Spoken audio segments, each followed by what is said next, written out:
थोड़ा डर लग रहा है, थोड़ी घबराहट हो रही है कि प्रीलिम्स आ रहा है।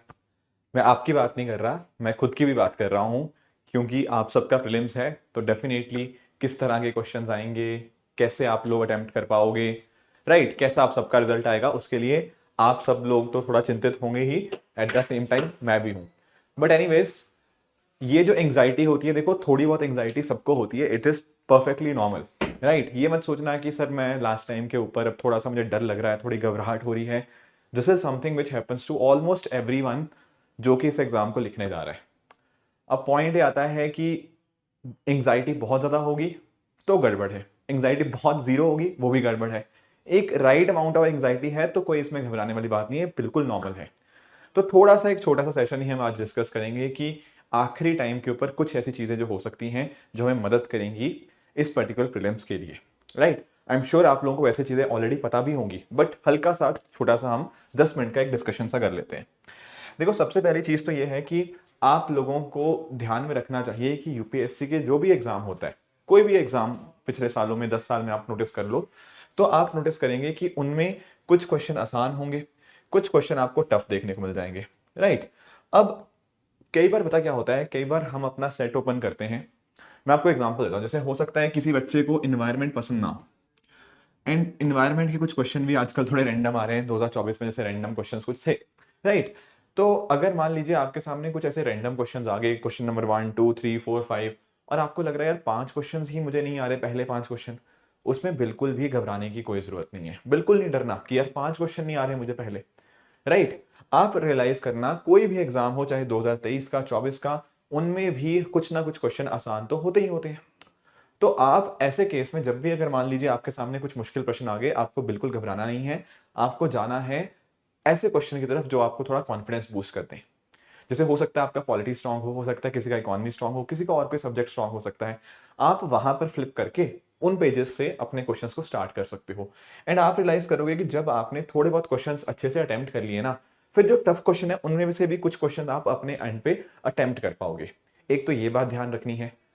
दूसरी बात आप ध्यान रखो कि अगर आप लोगों ने तैयारी अच्छे से करी है, आपको अपने तैयारी पे भरोसा है, तो फिर अगर कोई मुश्किल प्रश्न आता भी है, do not worry at all.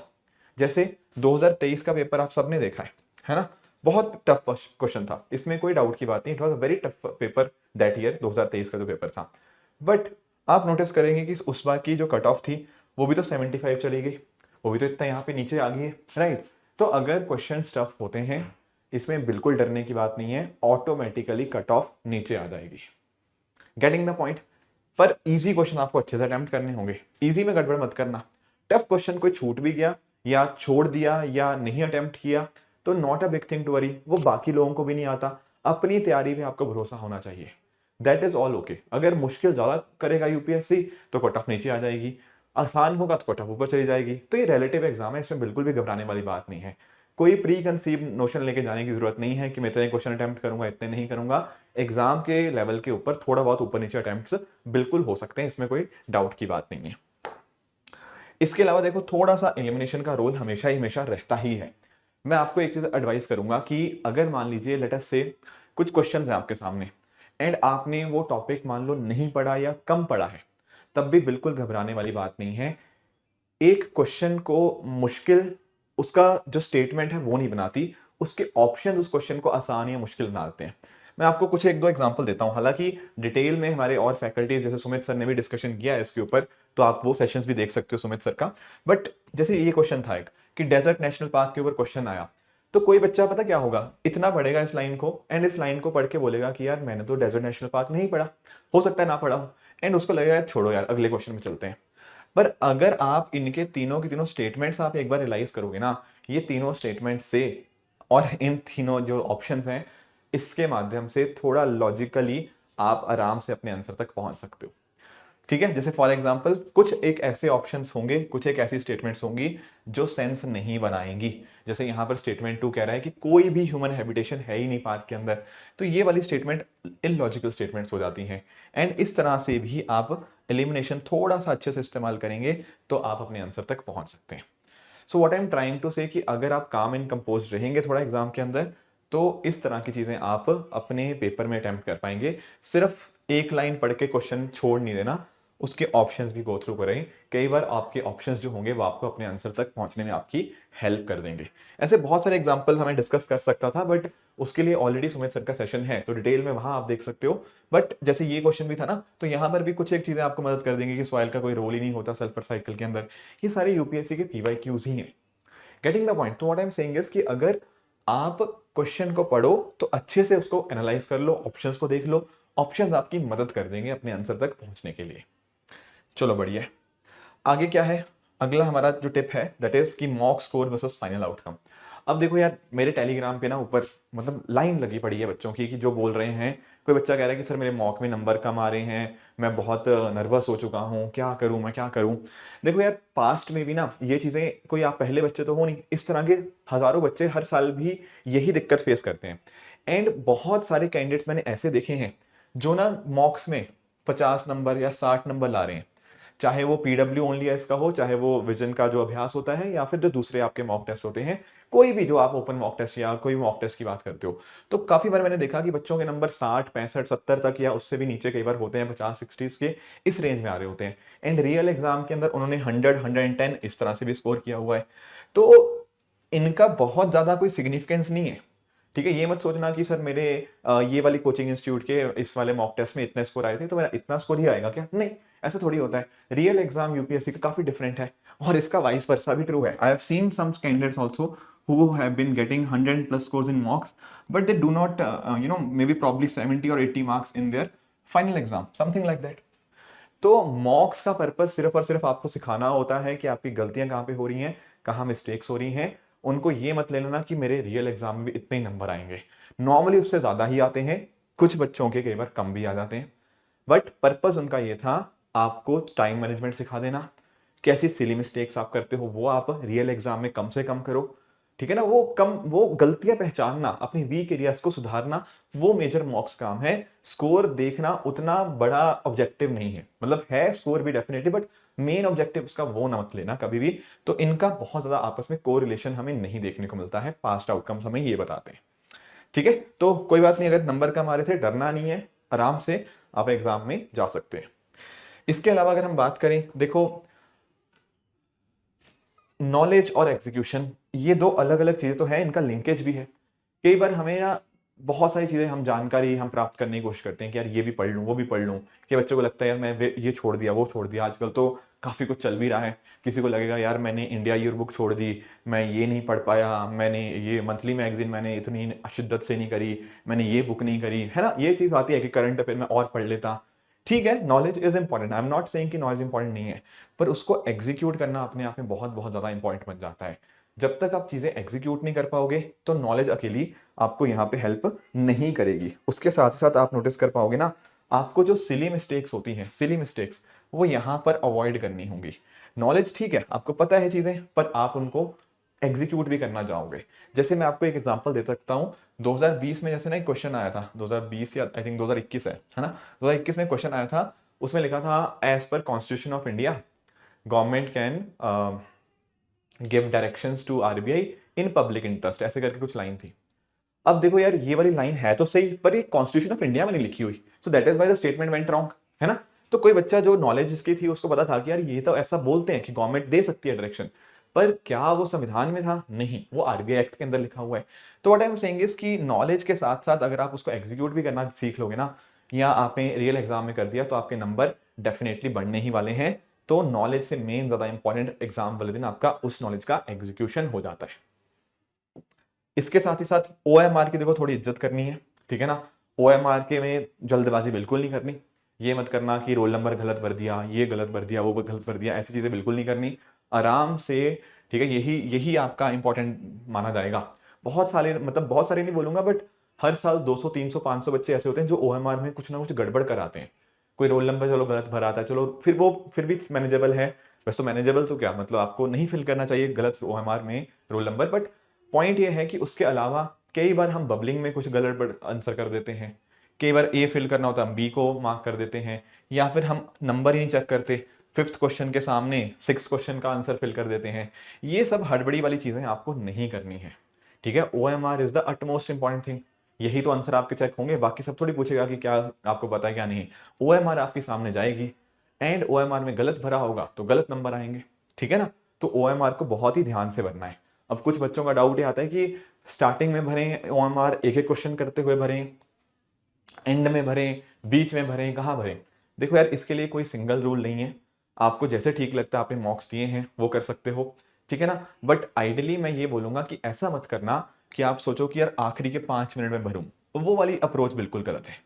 ऐसा मत सोचना कि 1 घंटा 55 मिनट काम कर लेता हूँ, आखिरी के 5 मिनट में ओएमआर फटाफट भर लूंगा, तब हड़बड़ी वाली चीजें आती हैं, ठीक है ना। आप ऐसा कर सकते हो, अगर आप मान लीजिए आप पेपर को 2 या 3 राउंड में अटेम्प्ट करते हो, मान लो पहले राउंड में आसान क्वेश्चन, दूसरे में थोड़ा और एलिमिनेशन वाले थोड़ा लग के आ रहे हैं, तीसरे में हार्ड वाले, तो राउंड बेसिस पे कर सकते हो। या अगर आप किसी और पर्टिकुलर स्ट्रेटजी के साथ कंफर्टेबल हो वो रखिए, ठीक है ना। तो बट ओएमआर की इज्जत करनी है, ये ध्यान रखेंगे। इसके अलावा देखो, अपना सी सेट में भी बेस्ट देना है। एक ना मैं आपको एक छोटा सा मैं एक चीज बताता हूँ। देखो 2023 का जो सी सेट का पेपर था वो भी टफ था, इसमें मैं डिनाई नहीं कर रहा कि 2023 का पेपर सी सेट का टफ नहीं था, इट वॉज टफ। बट कई बच्चों को ज्यादा टफ इसलिए लगा क्योंकि उन्होंने जनरल स्टडीज का पेपर दिया था। अब भाई जीएस उनका ना खराब चला गया, क्योंकि देखो क्वेश्चन टफ थे जीएस में 2023 में। अब जीएस खराब गया, कहीं ना कहीं उसका ही उनका फ्रस्ट्रेशन कि यार कितना खराब पूछ लिया, यूपीएससी ने ये पूछ लिया, ऐसे कौन पूछता है, उस वजह से उनका सी सेट वाला जो पेपर था वो भी थोड़ा खराब चला गया। बाद में आगे पता लगा कि कट ऑफ नहीं नीचे चलेगी, पर उनका सी सेट ही क्लियर नहीं हुआ। तो what I am saying is कि जैसा भी जीएस हुआ हो, अच्छा बुरा, बहुत बुरा या बहुत अच्छा, उसके ग्रज को या उसके खुशी को सी सेट में नहीं लेके जाना। सी सेट एक अलग पेपर है, उनको 2 घंटे को ध्यान से देना है, ठीक है ना। और बीच का जो टाइम है ना, ये जो आपका जीएस और सी सेट का, कि पेपर 1 हो गया, अब पेपर 2 आपका दोपहर में होगा, है ना। ये बीच का टाइम आपको कोई फालतू कोई बातें नहीं करनी किसी के साथ, ठीक है। ये मत देखना कि भाई इसका क्या आंसर है, ये लक्ष्मीकांत से आया है, कहाँ से आया, सर के नोट से आया, नहीं आया, बिल्कुल नहीं। कोई यहाँ पे डिस्कशन नहीं चाहिए किसी और बंदे के साथ, कोई रैंडम यूट्यूब पे नहीं देखना, ठीक है। ये कोई भी नहीं, कोई भी नहीं, मैंने इसे कोई भी नहीं, नहीं।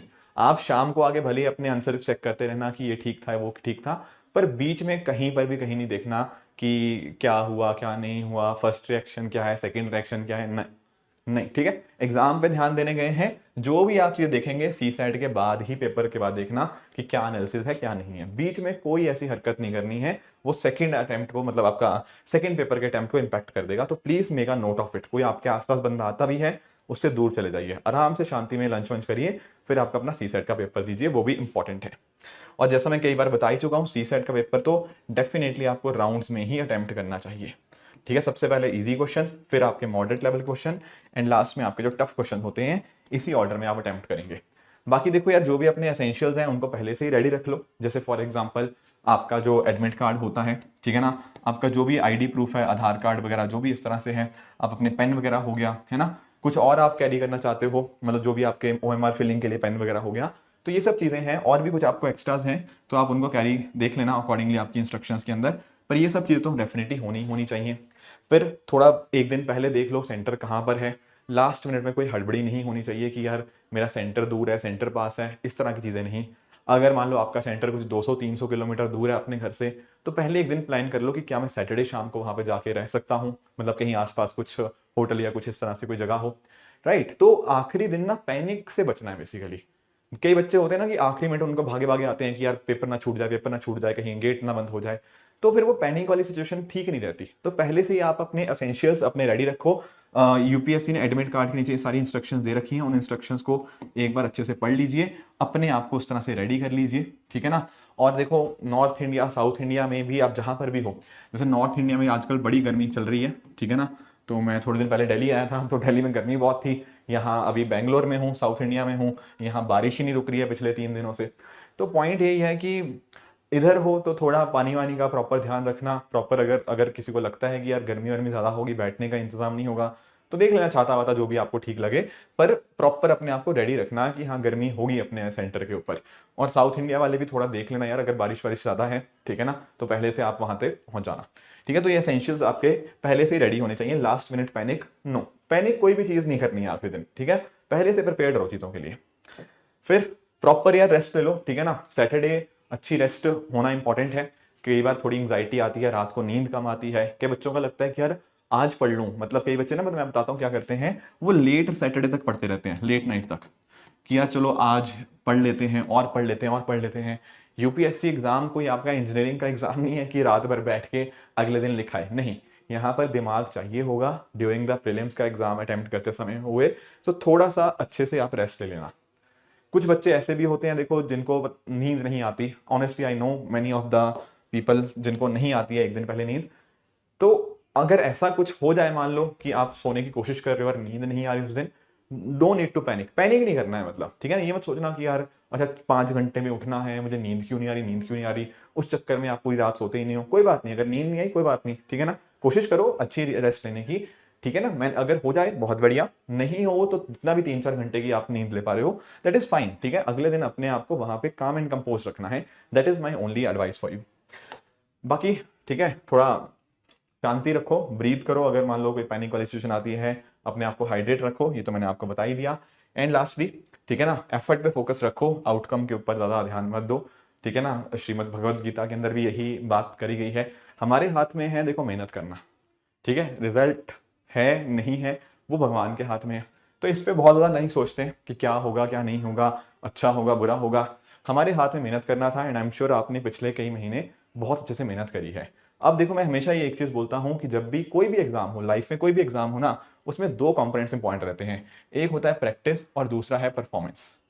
प्रैक्टिस आपने कई महीने अच्छे से कर ली है ना, खूब मेहनत करी है, अब बस परफॉर्मेंस देने का इंपॉर्टेंट काम बचा हुआ है। एंड इनफैक्ट ना ज्यादा मुश्किल पता क्या है, ज्यादा मुश्किल है प्रैक्टिस। परफॉर्मेंस तो उस दिन बस एग्जीक्यूट करना है। तो आपने मुश्किल काम कर लिया है, अब थोड़ा सा आसान काम बचा हुआ है जो हमारे कंट्रोल में है, तो बस वो जाके उस दिन करना है, अपना बेस्ट देने की कोशिश करनी है। रिजल्ट के बारे में बहुत ज्यादा नहीं सोचना, एंड आई एम श्योर कि अगर आपने मेहनत करी है आपको अच्छा रिजल्ट ही देखने को मिलेगा, राइट। बाकी देखो यार, आप लोग हुई ठीक है, अगर कोई भी दिक्कत आती है तो आप मुझे टेलीग्राम पे देखो मैसेज कर देना, आप लोग जानते ही हो वैसे तो, ठीक है। अगर कोई दिक्कत आएगी ना तो मुझे इस मतलब टेलीग्राम में बस इतना लिख देना @ऋषभ SH13, ठीक है। इस पे कुछ भी लिखोगे ना @ऋषभ RISHAVSHAV SH13, इस पे जो भी आप लिखोगे वो डायरेक्टली मेरे तक पहुंच जाएगा, तो उस पर मेरे से आप डिस्कस कर लेना अगर कुछ भी हुआ। But all I want you is to be as much calm and compose for the real exam, ठीक है। जितना आप शांत रहोगे, जितना आप कंपोज रहोगे, उतना ही अच्छा एग्जाम जाएगा। बाकी ठीक है, कोई दिक्कत आएगी तो you know where to reach me out, ठीक है ना। एंड लास्ट में I wish you the very very best. I hope आप सबका प्रीलिम्स बहुत अच्छे से निकले, एंड फिर आगे हम मेंस की भी इस तरह से तैयारी करेंगे, ठीक है। Thank you so much for joining, all the best, all the best. Thank you, thank you.